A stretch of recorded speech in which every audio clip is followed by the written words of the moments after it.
Aujourd'hui, vous serez privé d'images. Je vais revenir à la méthode ancienne, je me servirai un peu du tableau. Donc, comme je l'avais annoncé lors de la dernière leçon, je vais consacrer un peu de temps maintenant à examiner des images qui sont produites dans des contextes, dans des régimes d'hybridité ontologique, c'est-à-dire dans des collectifs où se combinent des traits d'une ontologie dominante et des traits de ce qu'on pourrait appeler une ontologie récessive. Or, c'est bien ce qui semble se passer avec les sociétés de la côte nord-ouest de l'Amérique du Nord, et mon attention a été attirée sur ce point par un curieux paradoxe. Lorsqu'ils traitent du chamanisme ou de la mythologie, les ethnologues qui s'intéressent à cette région de la côte nord-ouest brossent un tableau de ces sociétés où l'on reconnaît sans peine ce que j'ai appelé un mode d'identification animique, et dont bien des aspects sont d'ailleurs communs aux autres sociétés amérindiennes du nord de l'Amérique du Nord. On y dit des non-humains, notamment des animaux, qu'ils possèdent des subjectivités de type humain, qu'ils se voient eux-mêmes comme des humains, qu'ils possèdent des institutions et une culture analogue à celle des humains, ce qui permet aux humains d'entretenir avec ces êtres des rapports sociaux de personne à personne dans des conditions codifiées et ritualisées. Mais lorsqu'on se tourne vers les images que produisent les sociétés de la côte nord-ouest, et l'on sait à quel point ces images sont célèbres depuis pratiquement un siècle, cette dimension animique paraît en partie effacée, sauf pour quelques types d'artefacts, comme les masques à transformation ou les hochets chamaniques. Et les spécialistes insistent au contraire sur le fait que les images produites par les sociétés de cette région sont pour l'essentiel des blasons, des armoiries, des emblèmes employés comme signes iconiques d'un système totémique au sens de Lévi-Strauss, c'est-à-dire, ou au sens du Lévi-Strauss du totémisme aujourd'hui, c'est-à-dire dans lequel les écarts différentiels entre les objets naturels servent de modèle de pensée pour conceptualiser les écarts ou les différences entre les groupes sociaux.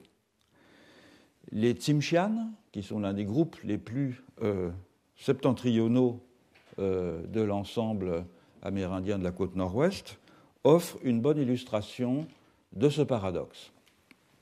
L'ethnologie récente, et je pense en particulier ici aux travaux extrêmement intéressants, passionnants même, de Marie-Françoise Guédon, notamment sur le chamanisme Tsimshian, les range sans conteste dans un régime animique. Tandis que les travaux plus anciens, notamment ceux de Marius Barbeau, qui est l'un des grands ethnographes des Tsimshian, et de Viola Garfield, mettent plutôt l'accent sur la dimension totémique. Il faut rappeler aussi d'ailleurs que Boas, qui a publié plusieurs recueils de mythes Tsimshian, est l'un des premiers à avoir esquissé la théorie que Lévi-Strauss va développer dans le totémisme aujourd'hui, c'est-à-dire l'idée que le totémisme est une méthode de pensée utilisant les discontinuités naturelles pour conceptualiser les discontinuités sociales. Donc, deux contrastes entre deux approches assez tranchées.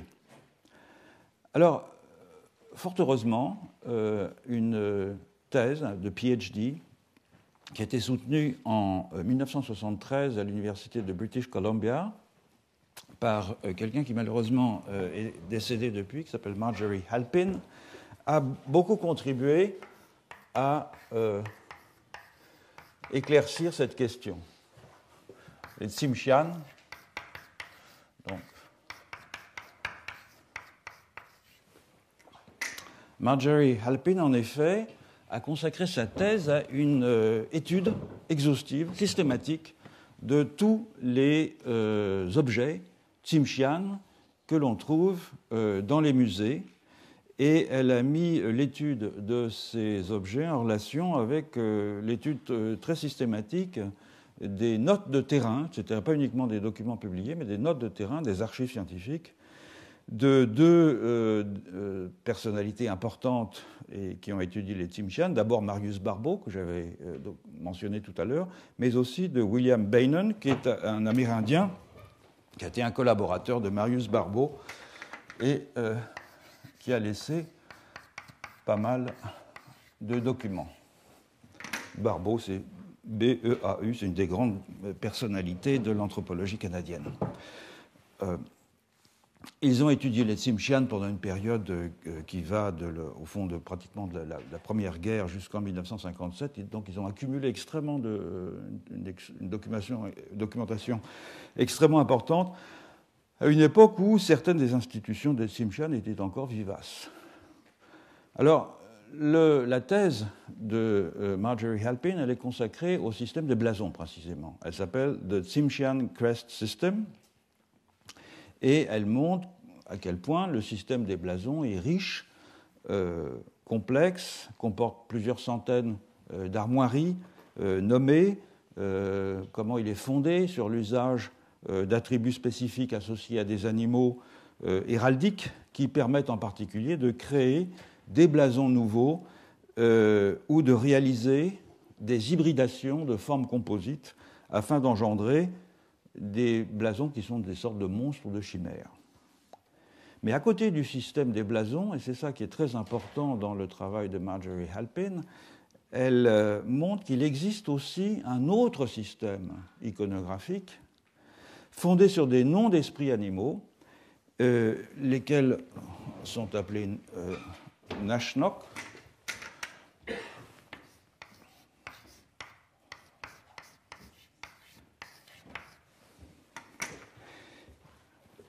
qui relèvent d'un registre complètement différent. Et ces noms d'esprits animaux, Nashnok, renvoient aux capacités transformationnelles des animaux et au pouvoir qu'ils peuvent, dans certaines circonstances, transmettre aux humains.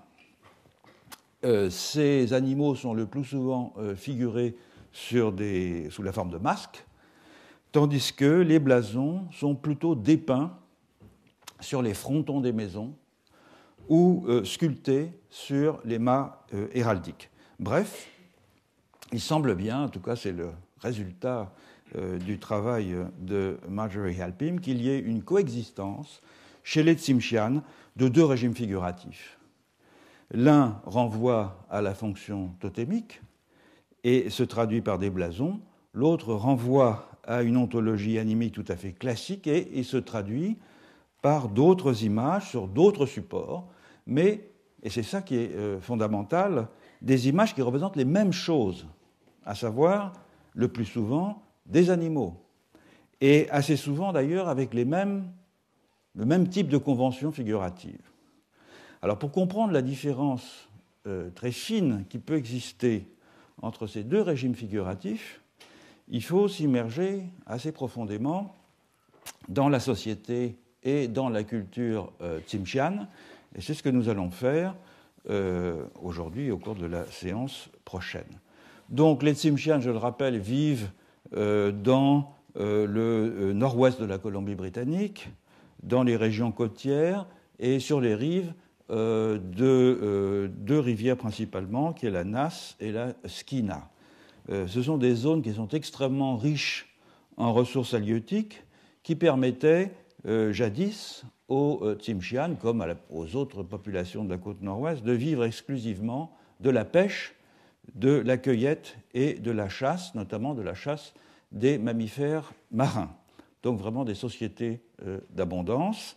Et avec leurs voisins, les Tlingit et les Haïda, les Tsimshian forment à l'intérieur de l'ensemble des sociétés de la côte nord-ouest un ensemble qui est culturellement assez distinctif, puisqu'il est défini par une combinaison de traits qu'ils partagent, en particulier précisément l'importance du totémisme, et on verra comment qualifier ce terme, la pratique du potlatch, la filiation matrilinéaire, un mariage préférentiel avec la fille du frère de la mère et une société à rang hiérarchique.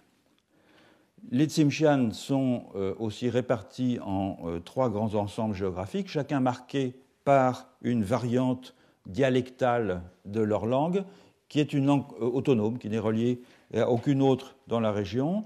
Les 3 régions et les 3 variantes dialectales sont les Tsimshian de la côte, les Niska et les Gitskan. Alors il arrive quelquefois d'ailleurs qu'on les appelle directement les Niska ou les Gitskan sans préciser que ce sont des Tsimshian. Et enfin, les Tsimshian sont partout divisés entre 4 clans exogames matrilinéaires. C'est une organisation sociale assez complexe, on va rentrer un peu dans le détail parce qu'évidemment elle est pertinente pour comprendre la question du totémisme. Chaque famille avait l'usufruit de zones de pêche de saumon, qui était la principale ressource alimentaire, saumon qui était pêché et fumé pendant les mois d'été pour la consommation hivernale, tandis que le lachon, ou le poisson chandelle, était pêché en quantité absolument phénoménale dans la rivière Nass au début du printemps. On a des photos où on voit des séchoirs à Eulachon absolument remplis sur des centaines de mètres, comme ça, les quantités qui étaient prélevées étaient considérables. C'est un poisson qui est extrêmement riche en graisse et qui fournissait, outre un aliment, une importante ressource à échanger, commercialiser auprès des autres tribus de la côte nord-ouest, notamment leurs voisins au nord, les Tlingits et les Haïdas.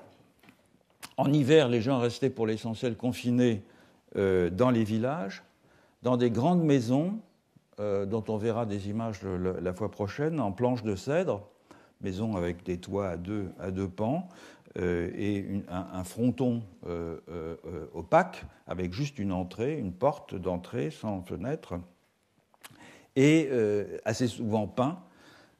Et c'était l'hiver, donc l'époque des fêtes, des rituels, et le moment où les esprits descendaient des montagnes pour rôder autour des villages, où donc on pouvait à l'occasion les rencontrer. C'était le moment aussi où les membres des sociétés secrètes initiaient les novices, et c'était aussi le moment où les chefs les plus importants organisaient des potlatches fastueux au cours desquels l'on transmettait rituellement des titres et des privilèges d'une génération à une autre, typiquement, puisque la filiation était matrilinéaire, entre un chef et son neveu utérin, qui devenait ainsi son successeur. En ces occasions, le nouveau chef, récemment intronisé, érigeait un mât héraldique comme un mémorial pour son prédécesseur. On verra dans les photos la semaine prochaine aussi que dans ces villages, notamment les villages côtiers, lorsqu'on les voit de loin, ils étaient hérissés de ces mâts héraldiques. Avant le potlatch, toutefois, les Tsimshian organisaient souvent une autre cérémonie, d'une nature très différente, au cours de laquelle un autre type de nom était mis en scène, qui était cette fois-ci non pas un nom de blason, mais un nom nashnok d'esprit, généralement en possession aussi des chefs, mais que ces chefs pouvaient avoir acquis directement au cours d'une expérience visionnaire dans laquelle l'esprit leur était apparu, lorsqu'ils s'étaient retirés, par exemple, dans la forêt, et quelquefois au cours d'un rêve, quelquefois dans une rencontre dont il disait qu'elle avait eu lieu réellement. Alors, ces mises en scène de Nashnok dans ces fêtes qui précédaient les potlatch avaient un côté burlesque, et ils impliquaient des masques, donc des gens qui portaient des masques et des accessoires de scène. Comme vous savez, les sociétés de la côte nord-ouest avaient un grand sens du spectacle, et beaucoup des rituels avaient un côté quasiment de music-hall avec des accessoires de scène et des... je reviendrai sur quelques exemples tout à l'heure. Et le propos, au fond, de ces différents accessoires de scène, de cette mise en scène, était que l'esprit personnifié par un danseur soit reconnu comme tel par l'assistance à partir d'indices que le danseur masqué livrait à l'assistance. Alors, vous avez pu comprendre déjà, au vu de entendre ce que je viens de dire, en tout cas, que cette société de pêcheurs, cueilleurs, chasseurs, donc qui se dispensaient de l'agriculture, étaient tous sauf égalitaires. Des maisons nobles dont les titres, les noms, les privilèges étaient transmis de façon héréditaire, étaient en compétition les unes avec les autres et faisaient étalage de manière extrêmement ostentatoire de leur richesse et de leur puissance en rivalisant de prodigalité dans les fêtes et dans les potlatches. Il s'agit donc d'une organisation sociale complexe dont il faut dire quelques mots. La tension entre ce que j'appelle un ordre ou un régime animique et un ordre ou un régime totémique se révèle dans un contraste que Marjorie Halpin met bien en évidence entre deux ordres sociaux dont l'un est rituellement exprimé par le potlatch, donc par les compétitions agonistiques entre maisons, dans la dépense et l'ostentation de la richesse, et l'autre caractérisé par un terme sur lequel je reviendrai un peu plus tard, qui est le halite.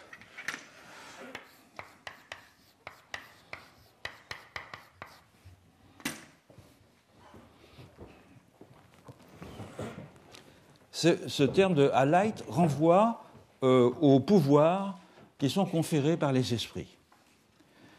Donc le potlatch reflète et célèbre l'ordre des groupes de filiation, de l'organisation segmentaire, de la chefferie, de la compétition dans le pouvoir et le prestige entre les maisons, tandis que l'ordre halite crée des solidarités entre humains, mais aussi entre humains et non-humains, qui transcendent les structures claniques. Examinons un peu l'ordre totémique, donc, pour commencer. L'unité de base de la société Tsimshian était une maison, au sens des maisons aristocratiques d'Ancien Régime. Elle était appelée par le nom du chef qui avait le rang le plus élevé, et la maison n'était pas nécessairement une maisonnée, dans la mesure où les maisons les plus puissantes pouvaient occuper plusieurs habitations, dont chacune portait le nom de l'un des blasons de la maison, et la maison avait, comme dans les maisons aristocratiques, des droits d'exploitation des ressources et possédait aussi un stock de privilèges cérémoniels, donc des blasons, des noms, des mythes, des chants, le droit d'organiser certaines fêtes sous le contrôle de son chef. Chaque maison appartenait à un clan matrilinéaire exogame. Il y avait, je l'ai dit, 4 clans pour l'ensemble Tsimshian, qui étaient présents dans chacune des 3 divisions géographiques que j'ai évoquées tout à l'heure. En outre, les Tsimshian étaient divisés en groupes locaux, 26 groupes locaux, habituellement appelés dans la littérature ethnographique des tribus, et qui correspondaient en général à un village divers qui portait le nom de la tribu. Chacun des 4 clans avait 2 blasons animaux dominants, qui étaient beaucoup plus que de simples armoiries, et je reviendrai longuement sur cette question plus tard, car les membres des clans se reconnaissaient comme parents entre eux du fait de cette affiliation. Et les 4 paires de blasons étaient le corbeau et la grenouille, le loup et l'ours, l'orque et le grizzly, l'aigle et le castor. Il faut dire un mot aussi des fonctions des chefs, car leurs prérogatives rituelles les plaçaient dans une fonction d'intermédiaire entre les membres de la collectivité, les animaux emblèmes dont ils détenaient les blasons et les esprits animaux dont ils tiraient des pouvoirs spéciaux. Ils avaient un rôle absolument crucial dans cette articulation entre ce qu'on pourrait appeler un régime animique et un régime totémique.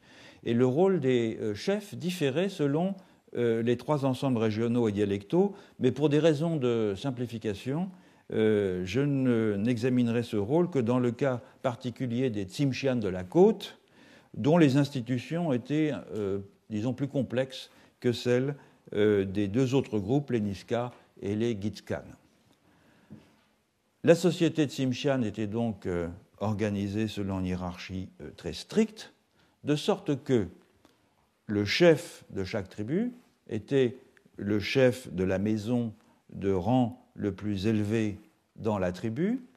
Toutes les maisons des 4 clans dans chacune des tribus étant ordonnées en dessous de cette maison dominante dans une série hiérarchisée.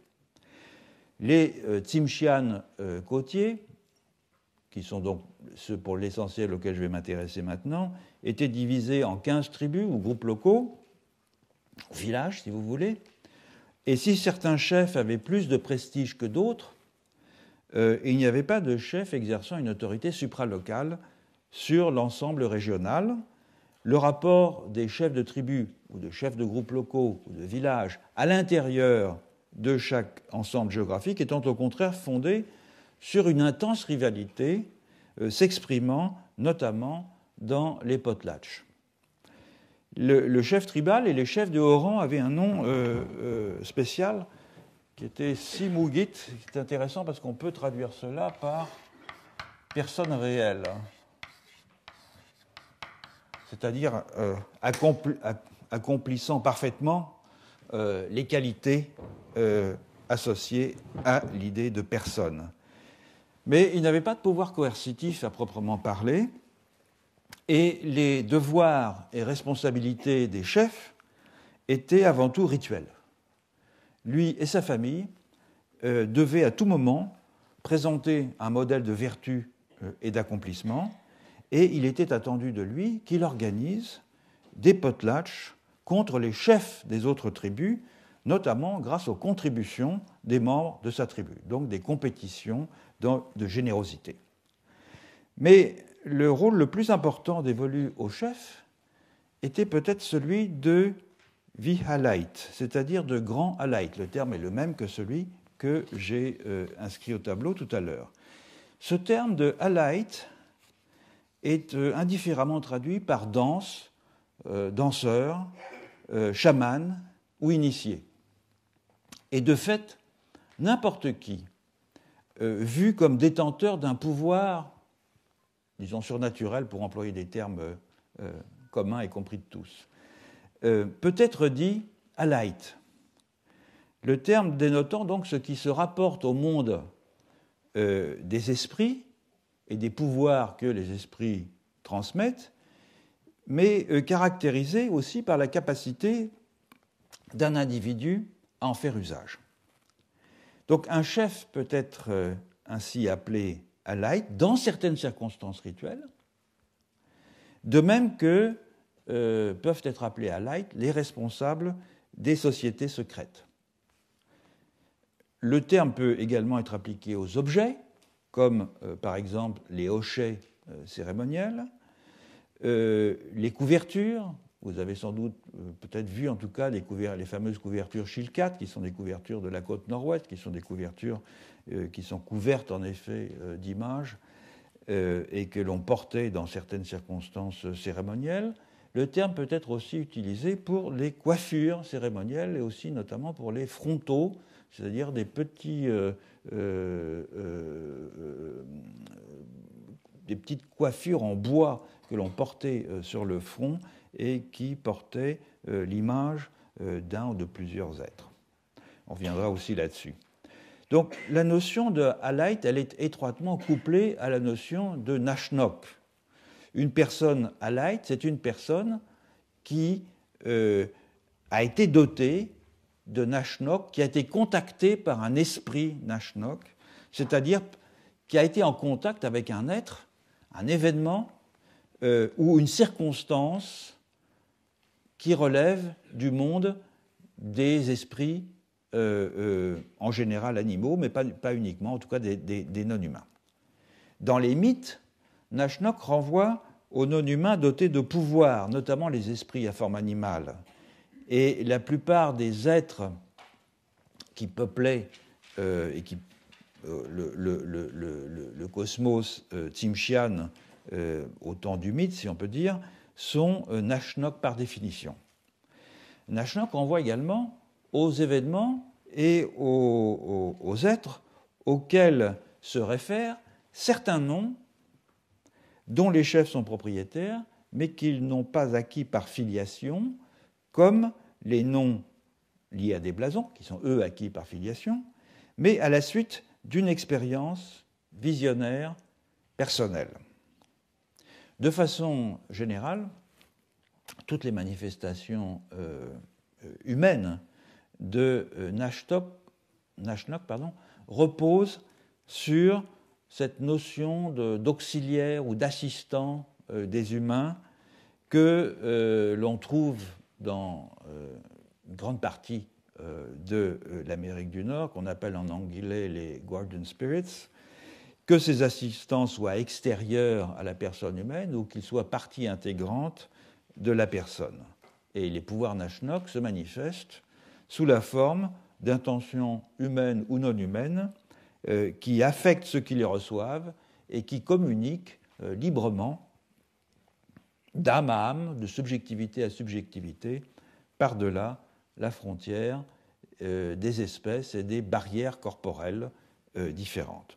Donc il s'agit d'un univers animique classique, et c'est même un univers perspectiviste au sens de Viveros de Castro, parce que pour le peuple, par exemple, des Saumons, les humains paraissent des êtres Nashnok, tandis que même les Saumons se voient comme des humains et voient les feuilles de l'arbre à coton qui tombent dans la rivière comme des saumons. Autrement dit, pour reprendre la formule de Viveros de Castro, c'est le point de vue qui crée l'agent, donc tout être qui dans le monde a un point de vue spécifique est doté d'une subjectivité, d'une capacité, d'une agence qui lui est propre. Chaque tribu-espèce développe une existence de même nature que celle des Tsimshian, et comme chaque tribu-espèce, chaque espèce en particulier animale, se voit comme des humains, ils pratiquent donc la chasse, la pêche, ils ont des chefs, ils ont des chamans, ils se livrent à des fêtes, ils ont des rituels, etc. etc. Et les chamans sont, comme dans tous les univers animiques, les êtres qui ont la capacité de se déplacer entre ces différents mondes, c'est-à-dire ce sont les êtres qui ont la capacité d'adopter le point de vue interne à chaque tribu-espèce et de pouvoir ensuite retourner dans le point de vue qui est le leur, qui est celui des humains. Donc ils voyagent, ce sont des espèces de diplomates cosmiques qui voyagent entre les points de vue des êtres, des tribus-espèces. Alors, comme je l'ai dit tout à l'heure, dans de très nombreuses sociétés du nord de l'Amérique du Nord, les pouvoirs chamaniques, ou même tout simplement les pouvoirs, certains types de capacités, comme l'aptitude d'être un bon chasseur ou un bon guerrier, sont obtenus au terme d'une quête visionnaire, à la suite de laquelle un compagnon, un guide spirituel, donc au sens spirituel, au sens littéral, un esprit, donc, sont obtenus et vous donnent un don ou une capacité. Mais sur la côte nord-ouest, et c'est ça qui est intéressant, qui permet de différencier la côte nord-ouest du reste du nord de l'Amérique du Nord, l'acquisition de ce compagnon, de cet esprit gardien, est contrôlée par les clans et par les maisons. Autrement dit, ça peut être fait de façon individuelle, notamment chez les chefs, mais une fois que ça a été fait, après, cet esprit gardien devient un patrimoine collectif. Donc, à l'exception des pouvoirs chamaniques, ils continuent à être acquis individuellement et qui sont ouverts, en somme, librement à chacun, les esprits gardiens sont transmis héréditairement à l'intérieur de la maison, tout comme les blasons, tout en conservant la possibilité d'en acquérir de nouveaux régulièrement, mais c'est une capacité qui est ouverte principalement aux chefs. Donc, le résultat de cela, c'est que la quête d'un esprit gardien, d'un compagnon spirituel, d'un assistant, etc., en tant que nécessité ou privilège pour tous les hommes et pour toutes les femmes libres, a été, chez les Tsimshian, presque complètement absorbée et redéfinie par le système héraldique et totémique, et ensuite par les sociétés secrètes, sur lesquelles je reviendrai, qui sont elles-mêmes contrôlées par les chefs de maison et par les chefs de clan, ne laissant la quête individuelle libre qu'aux seuls chamans. Alors, ces expériences visionnaires qui pouvaient aboutir dans le fait de réclamer un pouvoir public acquis auprès d'un esprit étaient publiquement déclarées sous la forme d'un masque, d'un chant ou d'une danse, généralement lors d'un potlatch. Et c'était une façon de reconnaître et de remercier le donataire du pouvoir, donc l'esprit qui avait accordé ce pouvoir, en même temps qu'une reconnaissance de ce pouvoir par la communauté humaine et l'intégration de cet événement dans le patrimoine de la maison. Et il est probable que c'est même ainsi que se constituaient les prérogatives héritables de la maison. Et la dramatisation rituelle de cette rencontre avec un esprit permettait de recréer l'événement, de remettre en action les pouvoirs surnaturels, et c'est lors de ces rites théâtralisés que des pouvoirs étaient transmis aux initiés des sociétés secrètes ou aux membres de la maison. Revenons maintenant au rôle traditionnel du chef, dont vous voyez le caractère de pivot dans l'articulation entre ce qui concerne le domaine animique et le domaine totémique. Le chef était entouré, conseillé par un groupe spécial qui s'appelait les Gitsong.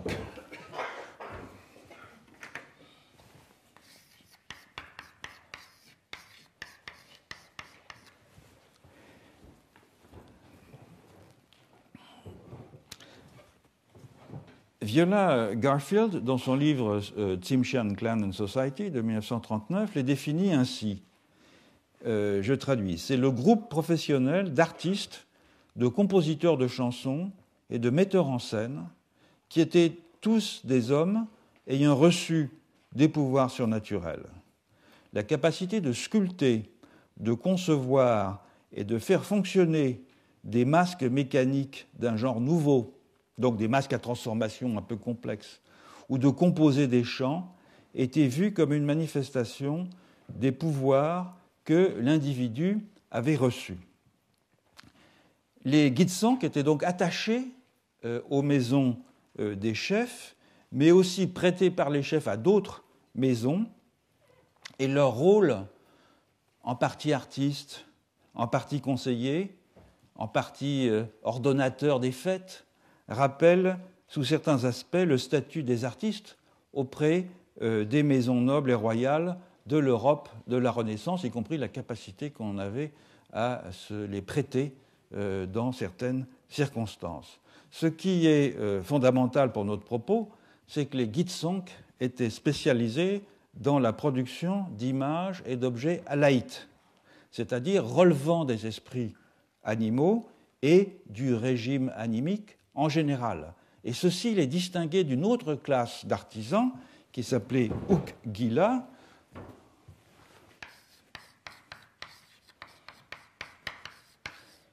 qui, eux, avaient pour fonction de sculpter les mâts héraldiques et de produire toutes les images associées aux armoiries. Cette classe d'artisans, les Ukgila, avait en fait un statut inférieur à celui des Guidsons qu'ils n'avaient pas le droit de sculpter des masques. Alors ça peut paraître un peu paradoxal, parce que comme on le verra la fois prochaine en regardant les images, les mâts héraldiques et certains des objets qui étaient sculptés par les Ouguila représentaient des prouesses techniques, tandis que les masques sculptés par les Guidsong étaient assez souvent, certains d'entre eux étaient d'un grand réalisme, mais étaient souvent techniquement moins difficiles à réaliser.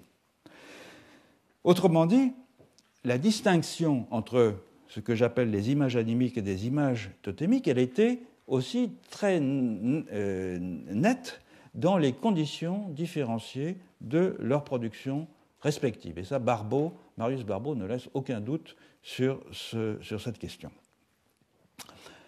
La saison alaïte, donc associée aux, disons, surnaturels, aux esprits, etc., durait tout l'hiver, et elle était ouverte par un potlatch, et les cérémonies étaient planifiées par un conseil des chefs de la tribu.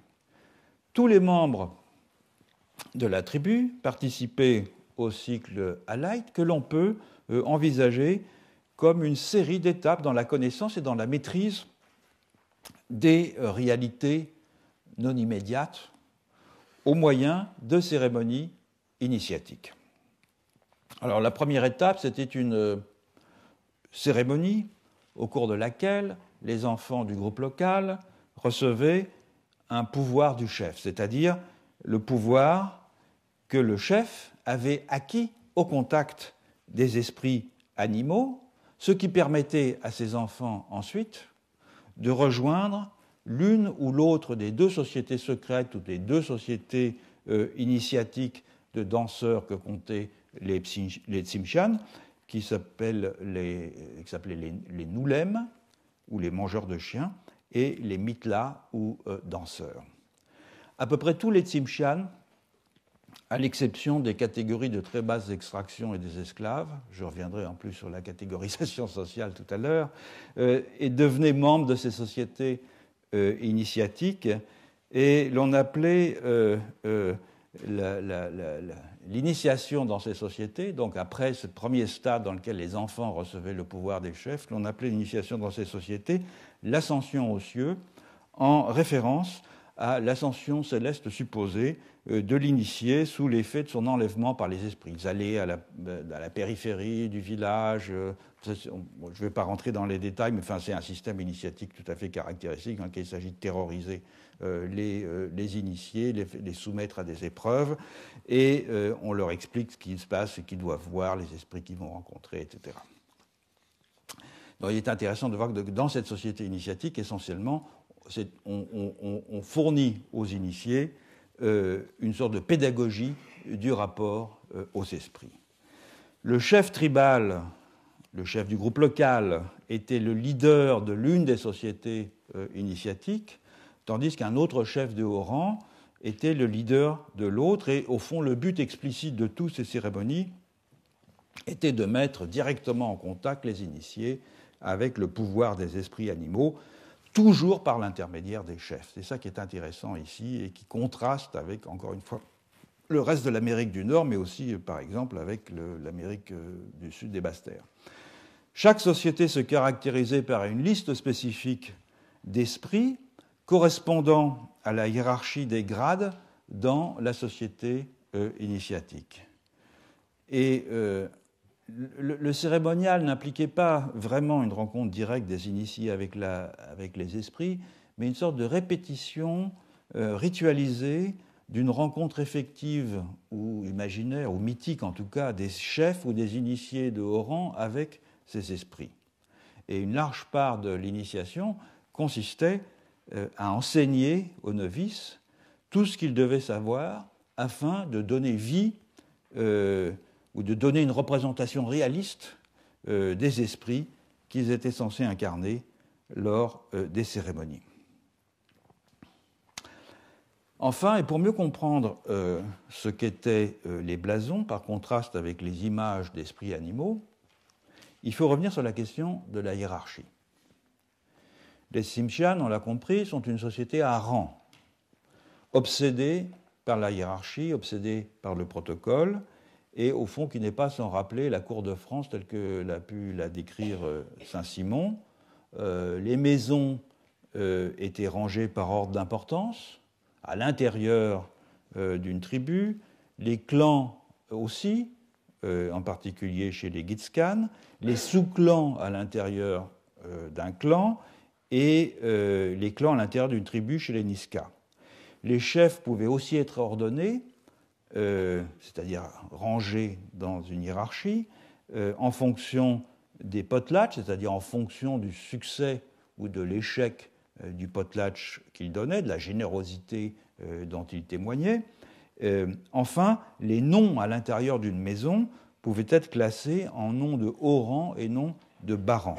Mais cette obsession du classement, qui transparaît chez les informateurs de manière tout à fait directe, lorsqu'on leur demande de classer par préséance les maisons ou les clans et qu'ils répondent très précisément telle maison est supérieure à celle-ci, telle maison est supérieure à celle-ci, etc., n'impliquait pas une absolue fixité des positions. Les potlatches permettaient en effet régulièrement de rebattre les cartes, puisqu'elles permettaient aux hommes ambitieux, pourvu qu'ils aient les conditions initiales de rang, de grimper dans la hiérarchie et d'acquérir des nouveaux noms, d'acquérir des nouveaux titres, d'acquérir des nouveaux privilèges.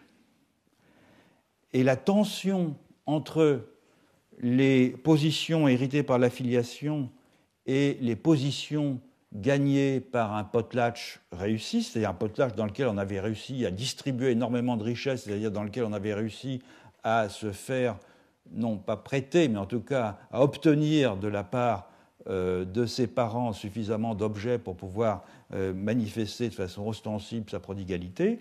Les positions qui étaient gagnées par un potlatch réussi se manifestent dans le cas des blasons, c'est-à-dire que le droit d'arborer un blason était hérité, bien sûr, à l'intérieur d'une famille et dans des positions très marquées, mais ce droit devait d'abord être validé par un potlatch.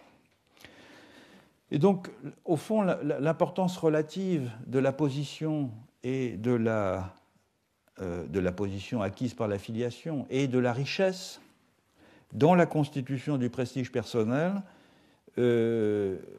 fait l'objet d'un débat entre les spécialistes des Tsimshian. Drucker, par exemple, écrit que le statut chez les Tsimshian était fondé sur la parenté, mais exprimé en termes de richesse, tandis que Marjorie Halpin écrit exactement l'inverse, savoir que le statut est fondé sur la richesse, mais exprimé en termes de parenté. Je crois que les deux, au fond, mettent l'accent sur quelque chose de très important, qui est identique, c'est qu'on ne peut pas atteindre chez les Tsimshian une position d'éminence, sinon en manipulant avec beaucoup d'habileté des positions héritées grâce à des positions acquises. Ça jette d'ailleurs un éclairage intéressant sur la question de l'individualisme, dont on voit que dans une société de ce type-là, de chasseurs-cueilleurs, au fond, c'est évidemment pas l'individualisme bourgeois, l'individualisme possessif de Macpherson, qui s'est développé dans d'autres conditions, et bien évidemment, mais la capacité de certains individus à atteindre des positions d'éminence avec des stratégies personnelles est d'une évidence extraordinaire chez les Tsimshian, comme d'ailleurs en général dans les sociétés de la côte nord-ouest. Donc la mobilité, tant vers le haut que vers le bas, parce qu'on pouvait chuter aussi, était beaucoup plus grande que le système de rang permet de l'escompter. On distingue en effet habituellement 4 statuts ou 4 ordres, pour reprendre l'expression d'Ancien Régime. Les chefs, Simugit, que j'ai écrit au tableau, donc les personnes réelles, dont les maisons étaient appelées maisons royales par les Tsimshian lorsqu'ils parlaient anglais, Royal Houses, avec une subdivision explicite entre les héritiers apparents, que les Tsimshian s'exprimant en anglais appelaient princes and princesses, et les héritiers présomptifs, c'est-à-dire ceux qui pouvait succéder au chef si celui n'avait pas de neveu, puisqu'on est en filiation matrilinéaire. Le deuxième ordre était l'ordre dit des conseillers, dont les maisons formaient l'essentiel de la population.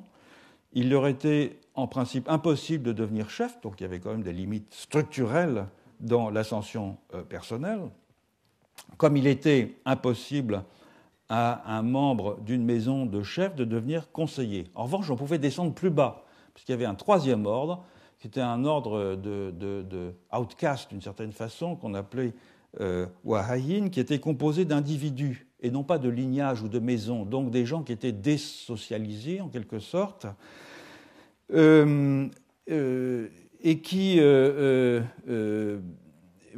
venaient en général de l'ordre des conseillers, parfois même de l'ordre des chefs, et dont la conduite ou le tempérament les avait conduits à une forme d'ostracisme ou de déchéance. C'était aussi les bâtards, les enfants issus de mésalliances, les voyous, enfin. Donc on pouvait chuter, on pouvait chuter très bas. Et enfin, les Tsimshian avaient des esclaves, qui étaient généralement des captifs de guerre. Ces deux dernières catégories étaient complètement hors jeu dans ce système que l'on vient d'évoquer. Ils étaient dépourvus de blason, ils n'avaient pas de mythe, ils n'avaient pas de nom cérémoniel, ils étaient donc coupés de toute référence à un passé pouvant leur conférer un privilège quelconque. Alors ça, c'est le modèle qui correspond aux Tsimshian de la côte. Il était un peu plus souple chez les Tsimshian de l'intérieur, chez les Gitska et chez les Niskan, qui ne respectaient pas une endogamie absolument stricte entre maisons princières et maisons de conseillers. Mais dans tous les cas, ces distinctions d'ordre ou de rang, si vous voulez, entre princes et conseillers, et entre maisons de haut lignage et maisons de bas lignage, étaient entretenues et parfois créées par le système des potlatches, dont l'une des finalités était la manipulation de ces symboles de prestige par excellence que sont les blasons. Alors qu'est-ce que c'est que ces blasons ? Eh bien, c'est une série de représentations que par convention on appelle totémiques. Encore une fois, je reviendrai, pas aujourd'hui, mais la fois prochaine, sur ce qu'il faut entendre par là, nommées généralement d'animaux figurés sur les mâts héraldiques, ce qu'on appelle les totems. Il y en a un très beau au musée du Quai Branly, le mât Seligman dans le hall, sur les frontons de maison, sur les coiffures, sur les robes cérémoniales et sur certains objets de la culture matérielle. Alors le terme blason, en fait, le terme blason en français renvoie à trois termes bien différenciés en Tsimshian, qui sont ptex,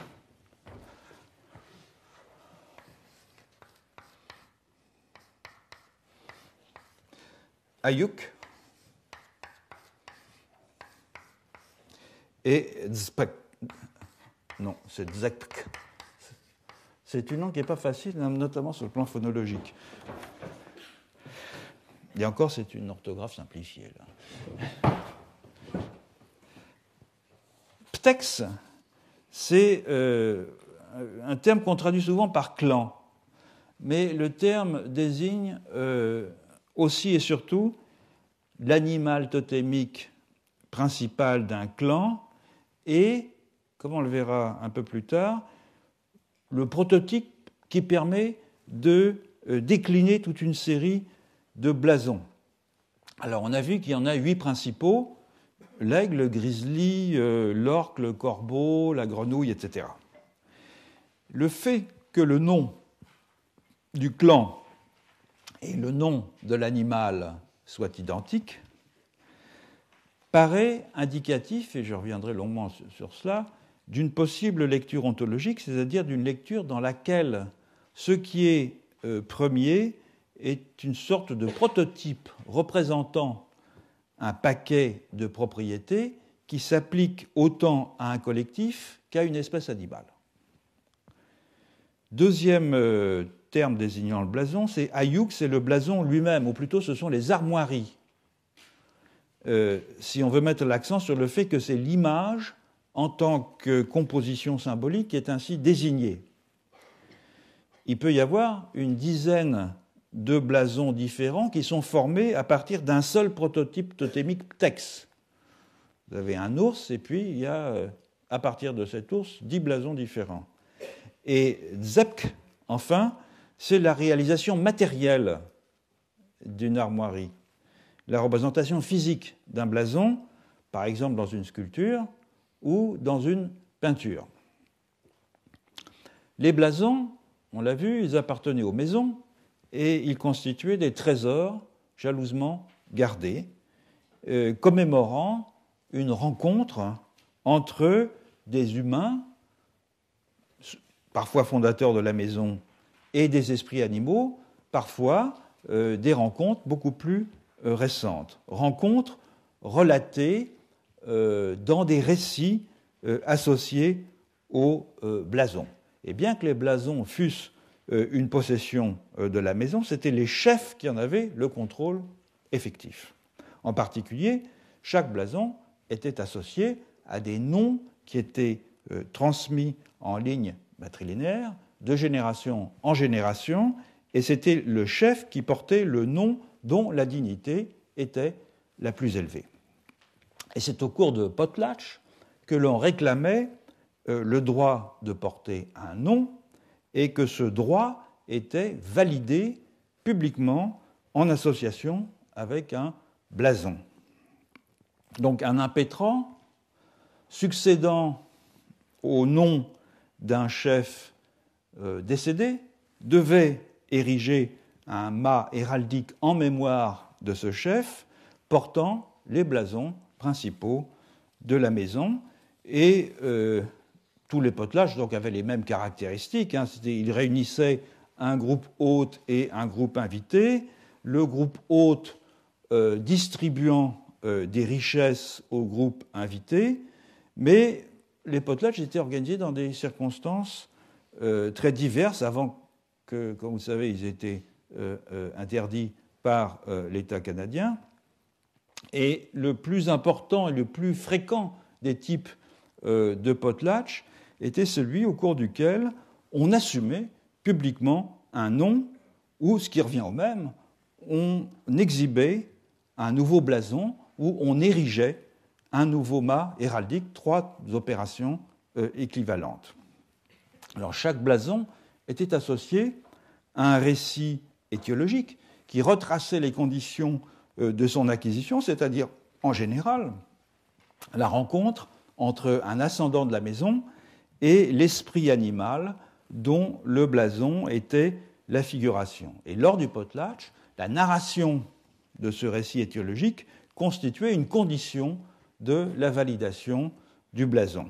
Au fond, il y a 4 conditions principales pour valider un blason. Il faut que ça se fasse dans le contexte d'un potlatch. Ça implique une représentation formelle, donc une image du blason, soit sur un mât héraldique, soit peint sur le fronton d'une maison, parfois figuré dans une petite scénette ou même dans une représentation théâtrale un peu plus élaborée, laquelle fournira en quelque sorte l'occasion du potlatch. Et cette manière spectaculaire de réclamer publiquement le droit d'user d'un blason est de mise, par exemple, lorsqu'il y a une possible contestation du droit. Donc plus la contestation menace et plus le caractère spectaculaire de la représentation au moyen de laquelle on réclame ce droit est affirmé. Troisième condition, c'est la narration d'un récit étiologique qui transforme l'exhibition du blason en une validation. Et cette validation n'est possible que si le récit décrit très précisément le détail des événements qui ont conduit à l'adoption du blason et si le narrateur est en mesure de spécifier le lien généalogique qui le relie à l'ancêtre qui est mis en scène dans le blason. Donc, mon ancêtre un tel, avec par rapport auquel je suis lié de telle et telle façon, a rencontré un esprit animal dans telle et telle circonstance, ce qui lui donne le droit maintenant d'être associé à cet esprit animal. Enfin, il arrivait souvent que la validation soit entérinée par un discours formel d'un invité au potlatch qui garantissait ainsi, encore une fois publiquement, la légitimité de l'endossement du blason par celui qui le réclamait. Il faut souligner en outre que le même récit de validation d'un blason servait aussi à exprimer des prétentions territoriales d'une maison. Autrement dit, en racontant les pérégrinations d'un ancêtre ou d'un groupe d'ancêtres sur un territoire très spécifié, telle rivière, telle colline, etc., on réclamait les droits d'usage de ce territoire. Autrement dit, la reconnaissance publique d'un blason dans un potlatch impliquait la reconnaissance du territoire associé à ce blason, à tout le moins la réaffirmation des droits pour une maison de faire usage de ce territoire. Et puisque essentiellement les exemples ethnographiques que j'ai utilisés jusqu'à présent au cours de cet enseignement pour expliquer ce qu'était le totémisme, c'est l'Australie, vous voyez ici un parallèle possible avec le cas australien, dans lequel effectivement les récits étiologiques des êtres du rêve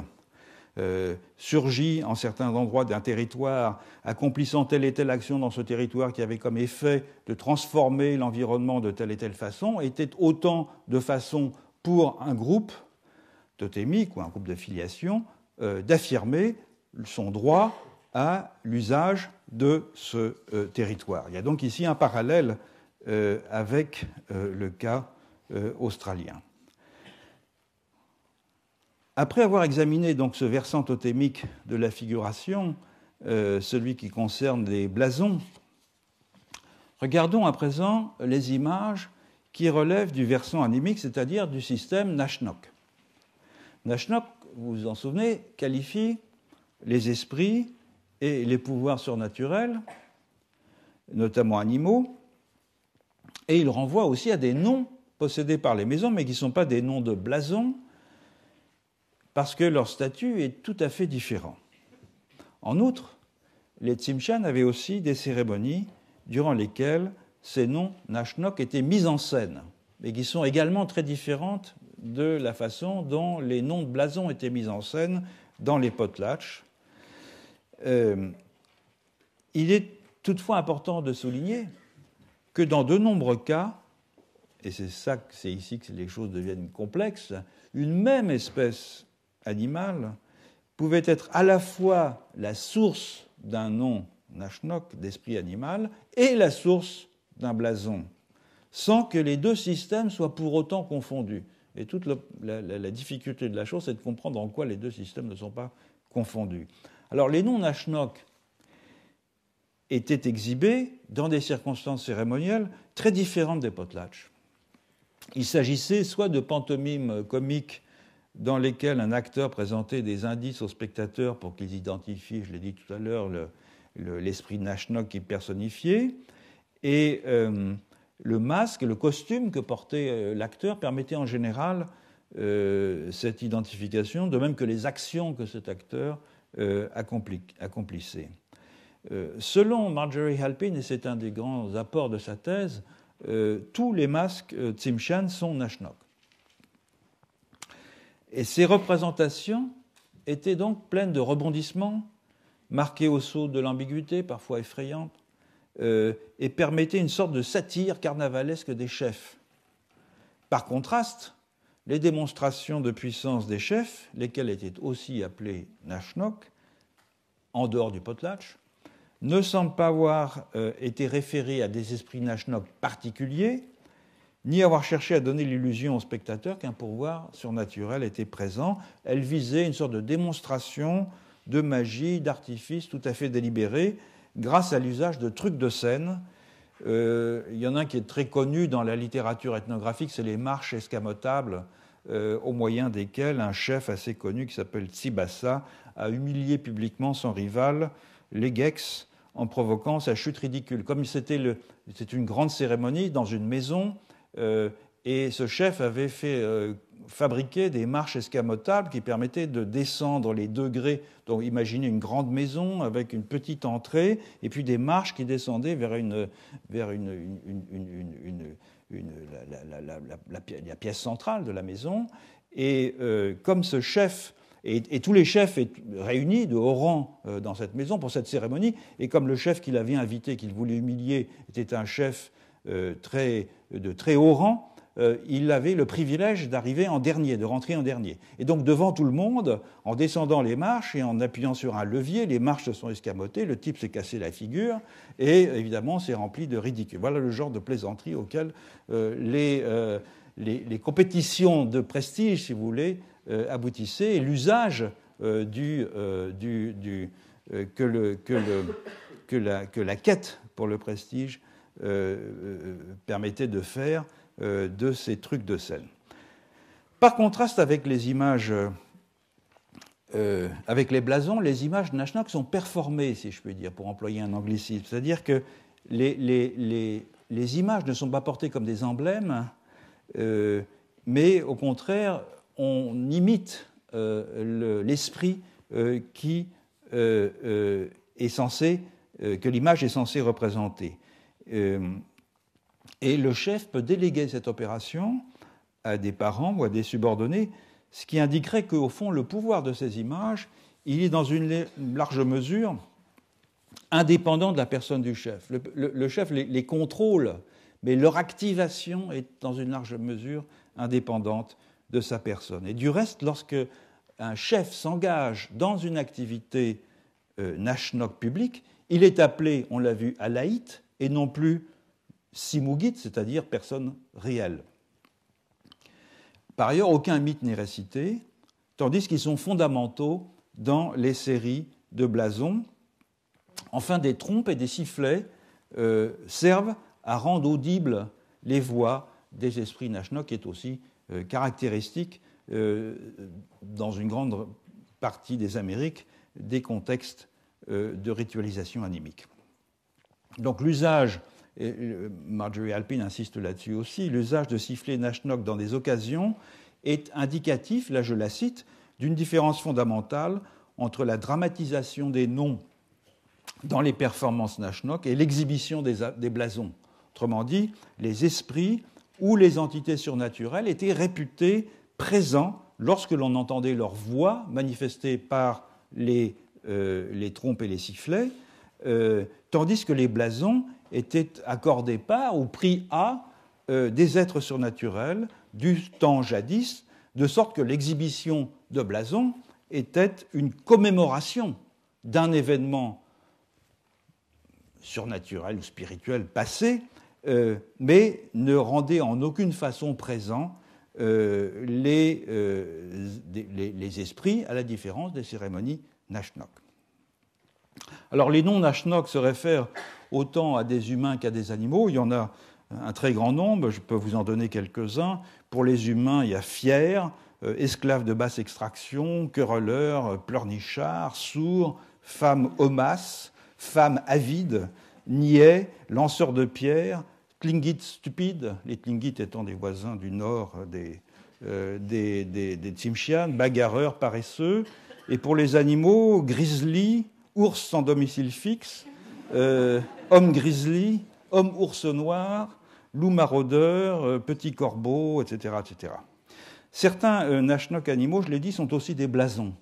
Et c'est ça le problème. C'est-à-dire que l'explication que donne Marius Barbeau de ce fait, c'est que certaines entités qui étaient des Nashnock, et plus particulièrement des esprits individuels gardiens des chefs, rencontrés dans une expérience visionnaire, sont devenus des blasons sans cesser pour autant d'être des esprits.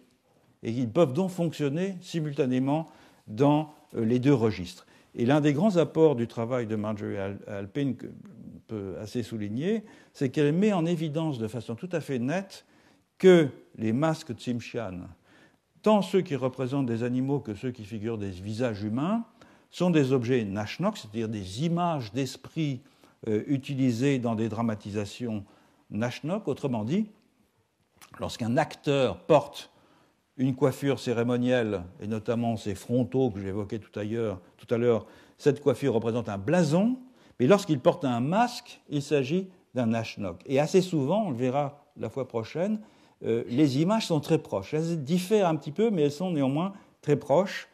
Et donc, la coiffure blason, c'était un moyen de manifester le rang et le prestige de son porteur, tandis que le masque, c'est un accessoire pour rendre plausible la présence d'un esprit. Donc c'est une distinction ici qui est particulièrement utile, car elle permet de différencier les images d'animaux selon qu'elles sont figurées en régime totémique, comme des blasons, ou en régime animique, comme des esprits. C'est ce qu'on va voir la fois prochaine, cette fois-ci avec un luxe d'images.